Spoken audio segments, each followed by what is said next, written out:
The Silent Watcher.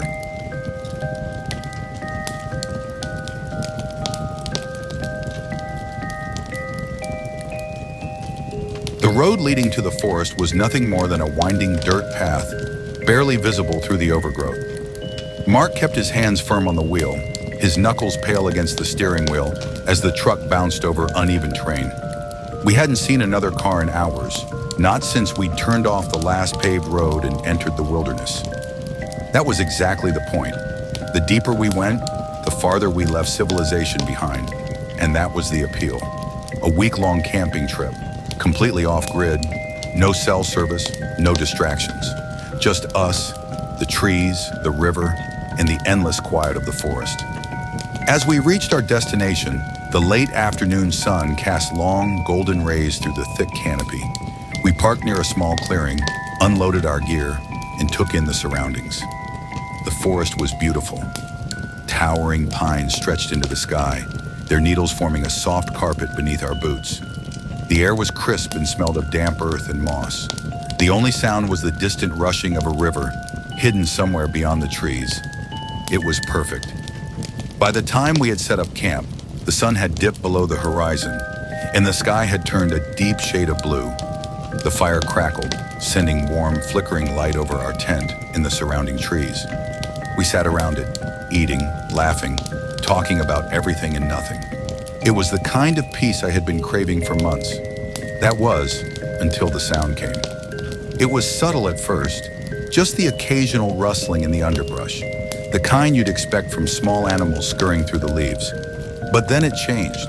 The rustling became deliberate, almost measured, like footsteps moving in careful, calculated movements. We exchanged a glance, our conversation fading. Mark grabbed his flashlight and shined it toward the sound. The beam cut through the darkness, illuminating nothing but dense trees and shadows. The noise stopped instantly. "Probably just a deer," Mark muttered, but his voice lacked confidence. I nodded, but a strange feeling settled in my stomach, a quiet unease that I couldn't shake. We tried to laugh it off, returning to our conversation, but the fire didn't seem as warm anymore. The dark felt thicker. Every so often, I found myself glancing over my shoulder, feeling an irrational urge to check behind me. That night, I woke suddenly, unsure of what had disturbed me. The tent was completely still, silent except for the slow, rhythmic breathing of Mark in his sleeping bag beside me. But something felt wrong. The air inside the tent was stifling, heavy with an almost electric tension. Then I heard it, a dragging sound. Slow, deliberate, just outside the thin fabric of the tent. It was the unmistakable noise of something being pulled through the dirt. Long, uneven, like a body being dragged. My breath caught in my throat. I turned my head slowly toward Mark, but he was already awake, eyes wide with terror. He had heard it too. We didn't move. We didn't breathe. We just listened. The sound stopped. Silence. And then a whisper. Low, barely audible, just beyond the tent wall. "You shouldn't be here." Every muscle in my body locked. My mind screamed at me to move, to run, to do anything, but I was paralyzed with fear. My heartbeat pounded in my ears, so loud I was sure whatever was out there could hear it. Minutes passed, maybe hours. We didn't dare move until the first light of dawn seeped through the fabric of the tent. Only then did we work up the courage to unzip it and step outside. The first thing we saw was the drag marks. A long, uneven trail of disturbed earth led from the edge of the forest to just outside our tent, then back into the trees. I turned my head slowly, following the path of the marks, and my stomach lurched. Near the tree line, partially hidden by the underbrush, were footprints. Huge, human, barefoot. The realization sent a wave of nausea through me. Someone had been out here, watching us, standing just outside our tent while we slept. And worse, they hadn't been alone.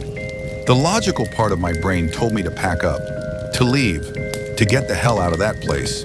But we convinced ourselves it had to be some kind of prank, some sick joke played by other campers or locals. We tried to shake it off. That night, we made the worst mistake of our lives. We stayed. It started with tapping, soft, rhythmic, deliberate, like fingers drumming against tree bark. It came from one side of the campsite, then another, then behind us. I gripped my knife, my hands slick with sweat. Then the whisper came again, closer this time. "You shouldn't be here." Mark stood up, shining his flashlight into the trees. The beam passed over trunks, branches, shadows, until it landed on something that made my blood turn to ice. A figure, tall, gaunt, its skin stretched too tightly over its frame, its eyes hollow and sunken, gleaming in the light like an animal's in the dark. It didn't move. It just stood there, watching. Then it smiled, a wide, impossibly stretched grin, revealing rows of teeth that were too sharp, too jagged. The flashlight flickered, and then it was gone. I don't remember grabbing my bag. I don't remember running. All I remember is crashing through the trees, my lungs burning, the pounding of footsteps behind us, not ours, something else. We didn't stop running until we saw headlights in the distance. An old truck parked near the main road. The driver was an older man, his weathered face pale as he took one look at us. "You boys were camping out there, weren't you?" We nodded, breathless, shaking. He sighed, rubbing his face. "People go missing in those woods. Always have. Some are found, some never are." We left everything behind. Our gear, our tent, even the truck. We didn't go back for any of it. To this day, I don't know what we saw. I don't know who or what was watching us. But I do know one thing. We were not alone in those woods. And whatever was out there, it didn't want us to leave.